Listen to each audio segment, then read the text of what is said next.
नमस्कार। ऐतिहासिक तथ्यों पर आधारित श्रृंखला सच का सामना में आपका स्वागत है। मैं हूं मुकेश कुमार। दोस्तों, पिछले कुछ वर्षों से शहरों के नाम बदलने की एक खास किस्म की राजनीति चल रही है।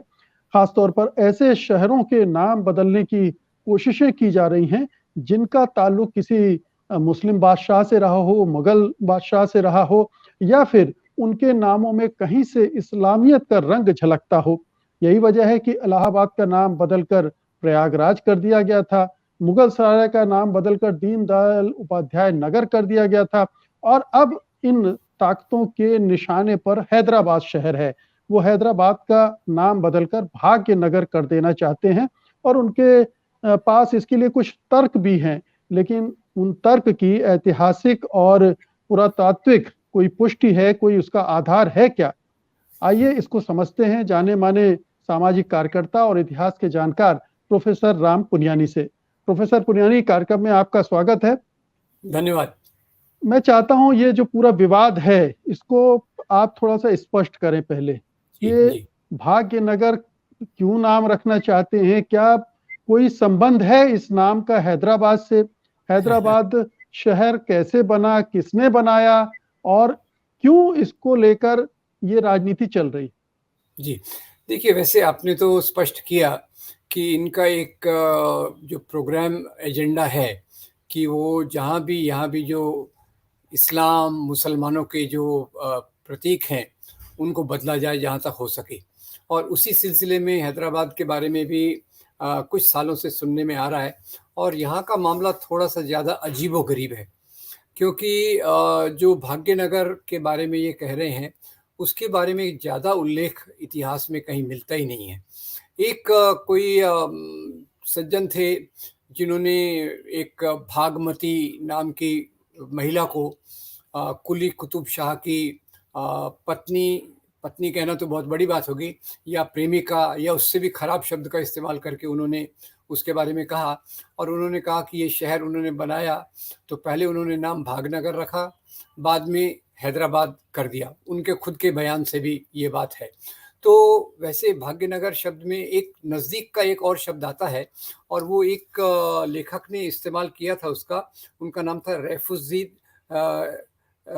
रैफुद्दीन सियाज़ी। वो इसको बागनगर कहते थे। और टैवर्नियर भी इस शहर के बारे में लिखते हैं कि ये शहर पूरा एक बगीचा है। तो बागनगर का एक तो मैं संदर्भ समझ सकता हूँ। बाकी भाग्यनगर का एक और भी कंट्रोवर्सी मैं बाद में बताऊंगा। पर शुरू में हम देखें कि ये शहर बना कैसे। जैसे हम सब गोलकुंडा की रियासत को जानते हैं, गोलकुंडा शहर के बारे में जानते हैं। तो 1550-60 के आसपास गोलकुंडा की आबादी बढ़ गई। बाद में वहाँ पानी की समस्या हो गई। पानी की समस्या के साथ-साथ प्लेग, कॉलेरा जैसी बीमारियाँ बढ़ने लग गई। तो वहाँ के जो शासक थे, गोलकुंडा के जो नवाब इब्राहिम कुतुब शाह, उन्होंने सोचा कि कुछ और करना चाहिए यहाँ से निकलने के लिए। तो उनके जो उत्तराधिकारी आए, कुली कुतुब शाह ने 1590 और 1591 में दूर जाकर इस शहर की स्थापना की। सबसे पहले चार मीनार बनाया, और चार मीनार के चारों तरफ बादशाही ऐशौर खाना, खुद्दाद महल, इस प्रकार की बिल्डिंग्स उन्होंने बनाई। और बाकी फिर स्ट्रक्चर्स का बनना शुरू हो गया। और ऑफिशियली 1603 में इसको राजधानी के रूप में घोषित कर दिया गया, और इसका नाम हैदराबाद रखा गया। हैदराबाद रखा गया, ये मैं इस आधार पे कहता हूँ कि वहाँ के जो भी ऑफिशियल डॉक्यूमेंट्स हैं, उसमें सबसे महत्वपूर्ण जो है सेमी ऑफिशियल क्रॉनिकल, वो है तारीख मोहम्मद कुतुब शाह। तारीख है ना, इतिहास, मोहम्मद कुतुब शाह के इतिहास के बारे में जो बताता है, उसमें इसका किसी प्रकार का कोई उल्लेख नहीं है। जैसे मैंने बताया कि इसमें अभी करीब 400 साल हो रहे, और 400 साल में जितने भी यहाँ शासक वंश रहे, उन शासक वंशों में अगर आप देखें तो कुतुब शाही हो, मुगल साम्राज्य हो, या आसिफ जाही हो, सबने इसको हैदराबाद के रूप में संबोधित किया। और इसमें ज़्यादातर जो इतिहास के हमको प्रमाण मिलते हैं तेलंगाना आर्काइव से, उसमें सबसे बड़ी बात तो इतिहास में होती है सिक्कों का मिलना। अब वहाँ जो सिक्के मौजूद हैं उस समय के, वो यहाँ इसको रेफ़र करते हैं शहर हैदराबाद के नाम से। शहर हैदराबाद उनका एक मुख्य शब्द है और इसी के चारों तरफ वो शहर को बताते हैं और एक शब्द भी इस्तेमाल करते हैं, दारुस सल्तनत हैदराबाद। मैं सभी शब्दों को नहीं बता रहा, पर मोटे जी, तौर पे बता रहा हूँ कि एक तो उनके राजा का इतिहास और दूसरा वहाँ के क्रॉनिकल के डॉक्यूमेंट्स और तीसरा सबसे महत्वपूर्ण मैं मानता हूँ सिक्कों को। सिक्कों में हमेशा इसका नाम हैदराबाद या शहर हैदराबाद रखा गया था। अब हुआ क्या, ये एक चल रहा है, तो हैदराबाद का जो भारत में मिलाया गया, जिस भी तरीके से मिलाया गया, जिसको पुलिस एक्शन कहते हैं, उसके बाद से जो सांप्रदायिक तत्व काफ़ी बेचैन हैं, क्योंकि हैदराबाद अपने आप में बहुत बड़ा शहर है और जी। निज़ाम का भी वहाँ ये है। तो 1980 के बाद से एक प्रक्रिया चालू होती है और वो प्रक्रिया ये चालू होती है। प्रोफ़ेसर जी, पुनियानी इसमें जाएँ आप इसके पहले एक सवाल है मेरा। जी, एक इस तरह की बातें भी कही जाती हैं कि अपनी बेगम हैदर महल के गाँव छिछल्लम का नाम बदलकर उसने भाग्यनगर कर दिया था हुँ, कुतुब शाह ने और उसके बाद फिर उसने पड़ोस में एक दूसरा गाँव बसाया जिसका नाम हैदराबाद रखा गया। तो जी। क्या कोई भाग्यनगर नाम का कोई गाँव था भी वहाँ पर या अभी है? नहीं, मेरे जहाँ तक जो मैंने डॉक्यूमेंट्स देखे हैं, इनके डॉक्यूमेंट्स अभी-अभी मेरे पास काफ़ी आए हैं। जो भी मैंने डॉक्यूमेंट्स देखे, भाग्यनगर नाम का कोई शहर नहीं है। जैसे मैंने कहा कि एक लेखक ने जो फैज़ी नाम का एक व्यक्ति था और फैज़ी बड़ा मज़ेदार व्यक्ति है। फैज़ी जो है वो अहमदनगर का रहने वाला था और वो दक्षिण के नवाबों को नीची नज़र से देखता था। तो उसने ये भागमती को बहुत उसके लिए गंदे-गंदे शब्दों का इस्तेमाल किया और उसकी राह पर चलकर दूसरे 2 लेखकों ने, उसमें से एक ने कहा कि इसको हैदरमल, इसी को हैदरमल महल नाम दिया और इस शहर को जो बसाया, इसी शहर को शुरू में हैदर महल के नाम पे रखा और बाद में उसको बदलकर हैदराबाद कर दिया। तो कोई अलग शहर होगा, उसके बारे में इन डॉक्यूमेंट्स में किसी प्रकार की कोई जानकारी नहीं मिलती। जी। क्या ये जो इस भाग्यवती या किस नाम से एक मंदिर भी उन्होंने चार मीनार से जुड़ा बना दिया है और उसका जी, विस्तार भी करते जा रहे हैं। ये जी, कैसे हुआ? क्यों इस तरह से चीज़ें वहाँ पर बना दी गईं, बनने दी गईं और इस जी। उसकी वजह से ता सांप्रदायिक तनाव भी बार-बार पैदा होता रहता है? जी। देखिए, ये जो अभी भाग्य लक्ष्मी, अभी ये तो पहले भागमती हो गई, उसको फिर भाग्यमती कर दिया और अभी 1980 के आसपास से चार मीनार की जो दक्षिण पूर्वी मीनार है, वहाँ एक छोटा-सा मंदिर आ गया और छोटा-सा मंदिर आ गया 1980 में और 2000 साल के बाद में उसमें फिर वो छत लगवा दी गई, उसको बड़ा एक्सटेंड कर दिया गया और उस समय हिंदू अखबार में ख़ास तौर से बहुत सारे लेख आए कि चार मीनार की सुंदरता को कैसे ख़त्म किया जा रहा है। तो तब से फिर वो भाग्यलक्ष्मी अब मंदिर बन गया, मंदिर बड़ा होता गया। तो एक वहाँ जो आरटीआई के कार्यकर्ता हैं एसक्यू मसूद, उन्होंने इसमें आरटीआई की इंक्वायरी की, उसमें इन्होंने सब सवाल रखे। ये आर्कियोलॉजिकल सर्वे ऑफ इंडिया के अंडर आता है। उन्होंने सब सवाल रखे कि बताइए ये मंदिर जो बना है वो वैध है कि नहीं? कब बना था? उसका ऐतिहासिक प्रमाण क्या है? और उसकी वैधता क्या है? उसके फ़ोटोग्राफ्स दीजिए। तो photographs archaeological survey of India ने प्रोवाइड किए। उसमें एक 1859 का फ़ोटोग्राफ है। वो 1859 का फ़ोटोग्राफ बहुत रोचक है क्योंकि इसमें चार मीनार अपनी पूरी खूबसूरती में आपको दिखाई देती है और वहाँ किसी प्रकार का मंदिर आपको दिखाई नहीं देता। 1980 में उस कोने में एक छोटा-सा मंदिर दिखता है और सन 2000 में वो मंदिर बन के बड़ा मंदिर हो जाता है।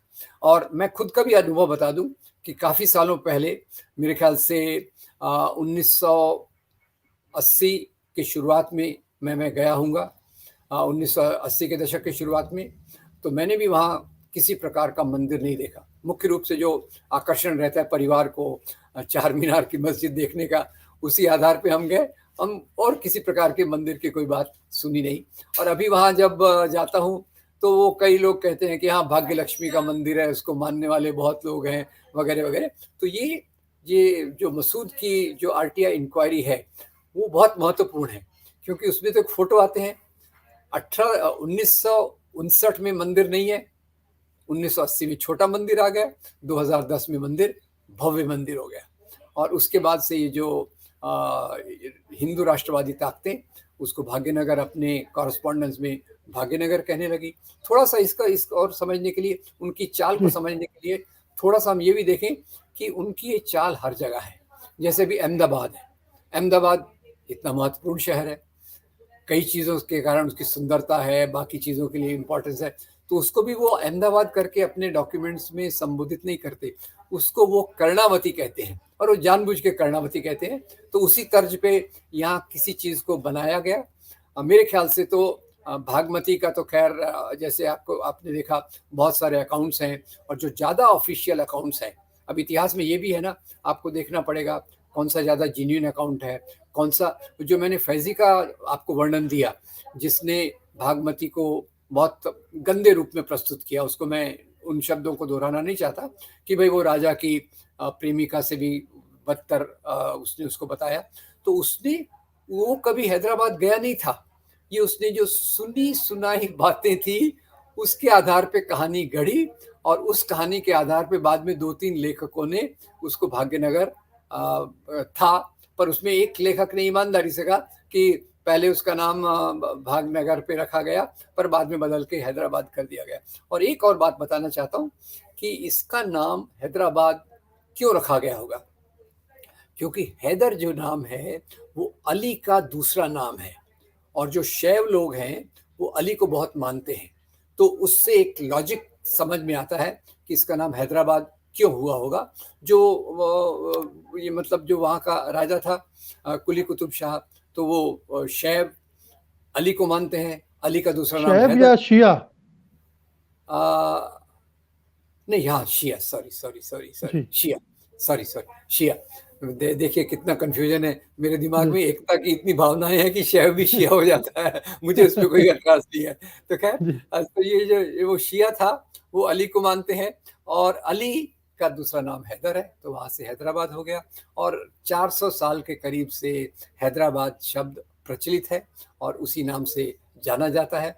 पर अब जो ताकतें, क्योंकि दक्षिणपंथी ताकतें मजबूत हो रही हैं, और वो दक्षिणपंथी ताकतें मजबूत होने के कारण बहाना ढूंढ रही हैं कि इसका नाम जो मुस्लिम लगता है, इस्लामिक लगता है, इसको कैसे बदल के एक हिंदू नाम में तब्दील कर दिया जाए। ये वो इसी के मूल चीज ये है प्रोफेसर पुनियानी कि जब से इस शहर की स्थापना हुई है तब से इसका नाम हैदराबाद रहा है। उसके पहले कोई भागमती, भाग्यनगर वगैरह कोई नाम नहीं था। जो ऐतिहासिक प्रमाण है, जो पुरातात्विक साक्ष्य हैं, जो चित्र हैं, वो सब इस बात की पुष्टि करते हैं कि ये हैदराबाद ही था और हैदराबाद ही है आज। अब ये और बात है कि कोई ऐसी ताकत सत्ता में आ जाए कि मुगल सराय का नाम दीनदयाल उपाध्याय नगर कर दे, इलाहाबाद का बदल के प्रयागराज कर दे, तो ये संभव है, लेकिन सच्चाई यही है। और ये दिक्कत इन ताकतों के साथ ये है कि अपना कुछ निर्माण नहीं कर रहे हैं, ये कुछ नया शहर बसाएं, कुछ नई इमारतें बनाएं और उस पर अपने पसंद के नाम रखें, वो नहीं हो रहा है। ये पुराने शहरों के नाम बदल रहे हैं, पुरानी जगहों के नाम बदल रहे हैं, और यहाँ तक कि जो सरकारी नीतियां थी उसमें भी अपना ठप्पा लगा रहे हैं। तो ये बड़ी विडंबना है। लेकिन मैं ये जानना चाहता हूं कि हैदराबाद का जो इतिहास आपने बताया है शुरुआत का, ये बीच में कभी इसके नाम को लेकर कहीं विवाद हुआ, या ये अभी पिछले 2.5-3 दशकों का ही पूरा खेल है? देखिए, इसके बारे में पहले कभी कोई विवाद नहीं हुआ। निज़ाम शाही जो थी, निज़ाम शाही ने हैदराबाद को काफ़ी विकसित किया, मेडिकल कॉलेजेस, लाइब्रेरीज, और हम तो जानते हैं कि निज़ाम के पास इतना सोना था कि उसने टनों सोना भारत सरकार को इंडो चाइना वॉर के समय दे दिया था। तो पहले ये मुद्दा कभी नहीं उठा था। इतने पुराने इतिहास को जब हम ट्रेस करते हैं, ये अभी 2-3 दशकों से भाग्यलक्ष्मी मंदिर के नाम पे, पहले भाग्यलक्ष्मी मंदिर को वहाँ कॉर्नर में बनाया गया, और भाग्यलक्ष्मी के नाम से फिर इतिहास में ढूंढा गया, भागमती एक मिल गई 2-3 लेखकों के वर्णन में। अब राजाओं की तो बहुत बीवियां होती थी, राजा का धर्म कोई भी हो, एक बात सामान्य है कि बीवियां बहुत होती थी, तो वो एक कहीं भागमती उनको लेकिन मिल गई। ये तय है कि वो राजा नहीं, बादशाह था, वो मुस्लिम था, उसकी बीवी रही होगी। तो ठीक है। ये कनेक्शन भी वो भुला देते हैं, उनको जी, रानी तो याद रहती है, राजा जी। याद नहीं रहता है। उनका वही वही वही उनका मकसद है कि कहीं तो भी हिंदू शब्द से, इससे जुड़ा हुआ कोई शब्द मिल जाए और उस शब्द को ब्लो अप करके उसी को एक केंद्रीय इतिहास बना ले। अब इतिहास में इतनी सारी चीजें, हैदराबाद के इतिहास में इतनी सारी चीजें हैं, बाकी उन्होंने किसी को हाथ नहीं लगाया, सिर्फ एक ही हाथ लगाया कि उसकी कोई 17 पत्नियों में से या प्रेमिकाओं में से एक भागवती थी, उसको पकड़ लिया। अब उसके नाम पे भाग्य लक्ष्मी मंदिर बन गया। भाग्य लक्ष्मी मंदिर को धीरे धीरे बढ़ाते गए और कुछ लोगों ने बढ़ने दिया। तब वो जो सेंटर हैदराबाद है, तो वहाँ चार मीनार के पास ज़्यादातर तो मुस्लिम आबादी है और उस मुस्लिम आबादी ये के बीच में बताइए, भाग्य लक्ष्मी को देवी बना दिया गया, वहां कौन सी मूर्ति रखी है वहां? अब देवी तो देखिए, अपने यहाँ 33 करोड़ देवी देवता हैं, दो चार और ऐड हो गए तो क्या प्रॉब्लम है? नहीं, मैं तो ये जानना चाहता हूँ, मैं हमारे दर्शक भी जानना चाहते होंगे कि अगर मंदिर बनाया उस भागमती के नाम पर, उस जी, रानी के नाम पर, तो वहां पूजा किसकी कर रहे हैं? उस रानी की पूजा कर रहे हैं वो, उसको नहीं देवी रानी, बना दिया उन्होंने। ये एक थोड़ा सा उन्होंने नाम का खेल खेला है। भागमती का शुरुआत करके भाग्य लक्ष्मी उससे बनाई है।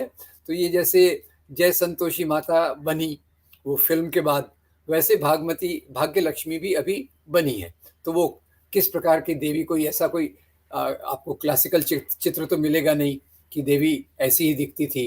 तो उन्होंने एक देवी निश्चित, मैं अंदर तो नहीं गया हूँ बाद में, क्योंकि जब मैं शुरू में गया था तब तो वहाँ इस प्रकार का मंदिर था नहीं, बाद में मैं गया भी नहीं हूँ, तो इसलिए मेरे लिए कहना मुश्किल है। पर देवी को बनाना कोई बहुत मुश्किल बात नहीं है मुकेश जी। जी, जैसे मैं हम समझता हूँ। संतोषी माता को बिल्कुल, खड़ा कर सकते हैं, तो भाग्य बिल्कुल हो लक्ष्मी को सकता खड़ा है। करना कौन सी मुश्किल बात कोरोना है? माता भी खड़े हो जाएंगी एक दिन, जी जी हो जी ही जी। गई। तो ये कोई सही बड़ी सही। बात नहीं। लेकिन मैं जी ये कह रहा हूँ कि ये बताइए कि ये अनऑथराइज्ड स्ट्रक्चर वहां बना, इतने सालों से मौजूद है और बढ़ता जा रहा है। वो एक ऐसे इलाके में है, चार मीनार, जहां पर मुस्लिम आबादी है बहुत जबरदस्त। मैं भी गया हूँ, जी। और वहां पर ये तनाव का कारण है, सांप्रदायिक तनाव की वजह बनता है ये। तो जो बिल्कुल। अथॉरिटीज हैं, उन्होंने इसको रिमूव क्यों नहीं किया? क्या ये इतना प्रेशर है वहां के हिंदुत्ववादियों की, सांप्रदायिक ताकतों की, हिंदू सांप्रदायिक ताकतों की, कि वो ये काम करने से घबराते, या देखिए, सियासत है? पहले तो मैं एक बार दोहरा दूं कि आर्कियोलॉजिकल सर्वे ऑफ इंडिया इसको एक इलीगल स्ट्रक्चर मानता है। जी, और दूसरा, ये राजनीतिक प्रवाह जो समाज में चल रहे हैं, उसके चलते किसी सरकार की हिम्मत नहीं हो रही कि एक इलीगल स्ट्रक्चर को वहां से हटाए। इलीगल स्ट्रक्चर को हटाने की के लिए भी, अगर वो मंदिर है या मस्जिद है या चर्च है, तो थोड़ी अलग प्रकार की हिम्मत या ये चाहिए, जो किसी प्रकार के शासक में आपको अभी दिखेगी नहीं। और एक तनाव का इतना बड़ा कारण मुस्लिम मेजॉरिटी एरिया के अंदर उन्होंने रख दिया है, ये भी थोड़ा सा एक चिंता की बात है। और ये हमारी आज की राजनीति का एक द्योतक भी है कि हमारे शासक सिद्धांत के तौर पे क्यों नहीं चल सकते। जब आर्कियोलॉजिकल सर्वे ऑफ इंडिया वहाँ का ऑफिशियल उसका मेंटेनर है और वो कहता है कि ये मंदिर इलीगल है, तो सरकार को क्या प्रॉब्लम है कि उस मंदिर को दूसरी जगह बना दे? मंदिर को तोड़ने की जगह जरूरत भी नहीं है। तो जैसे बाबरी मस्जिद को तो तोड़ दिया गया था किसी किसी न किसी बहाने, तो भाग्य लक्ष्मी मंदिर इलीगल है, ये कोई मैं नहीं कह रहा, ये तो वहाँ का आर्कियोलॉजिकल सर्वे ऑफ इंडिया कह रहा है। जी। तो ये तो बड़े आराम से उस मंदिर को पुनर्स्थापित किया जा सकता है, कहीं पर कहीं बिल्कुल। दूसरी जगह लैंड देके उसको वहां ले जाया जा सकता है, और चार मीनार की शोभा पर जो ग्रहण लगा दिया है इस मंदिर ने, वो दूर किया जा सकता है। बिल्कुल वो सही। अंतर्राष्ट्रीय मीना वो जगह है वो, दुनिया जी भर से लोग आते हैं उसको देखने, जी। पर्यटक आते हैं। तो वो इसका भी ध्यान रखा जाना चाहिए। तो सही। अंत में आपकी क्या टिप्पणी है? हमारे दर्शक ये मान लें कि ये हैदराबाद ही है, इसकी जो कोशिश नाम बदलने की हो रही है, उसका केवल एकमात्र एजेंडा है सांप्रदायिकता। मैं यही कहूँगा कि ये हैदराबाद शहर के रूप में स्थापित हुआ, हैदराबाद शहर के रूप में विकसित हुआ, हैदराबाद शहर के रूप में अस्तित्व में है। और इसका जो नाम बदलने की कोशिश है, वो यहाँ की सांप्रदायिकता का एक बैरोमीटर है कि यहाँ की सांप्रदायिकता कितने हद तक जा सकती है कि अपनी अच्छी से अच्छी विरासत को खराब करने में उसे कोई संकोच नहीं होता। और जो आप कह रहे हैं कि चार मीनार की जो खूबसूरती थी, उस पे किस प्रकार से ग्रहण लगाने की कोशिश कर रही है, ये भी एक हमारे लिए एक सांस्कृतिक तौर पर सोचने की ज़रूरत है। तो उसको हैदराबाद ही रहना चाहिए और हैदराबाद ही रहेगा। मैं उम्मीद करता हूँ कि हैदराबाद ही रहेगा। हम सब उम्मीद करते हैं कि इस तरह की विरासत को ससम्मान और सुरक्षित ढंग से रखा जाना चाहिए, पाला-पोसा जाना चाहिए, ना कि उसको कलंकित करना चाहिए और उसको तोड़-फोड़ और बर्बाद करना चाहिए। हैदराबाद अंतर्राष्ट्रीय शहर है और बिल्कुल। अपने नाम की वजह से भी जाना जाता है, तो उसको ध्यान में रखा जाना चाहिए। लेकिन अगर राजनीति के एजेंडे में आ गए हैं, तो पहले तो उस राजनीति को बदलना पड़ेगा, तब एजेंडा बदलेगा, नहीं तो ये तो अभी पता नहीं और कहाँ-कहाँ जाएगा। बहुत-बहुत शुक्रिया प्रोफ़ेसर पुनियानी आपका। धन्यवाद आज की चर्चा के लिए। नमस्कार। सत्य हिंदी का ऐप डाउनलोड करें गूगल प्ले स्टोर पर।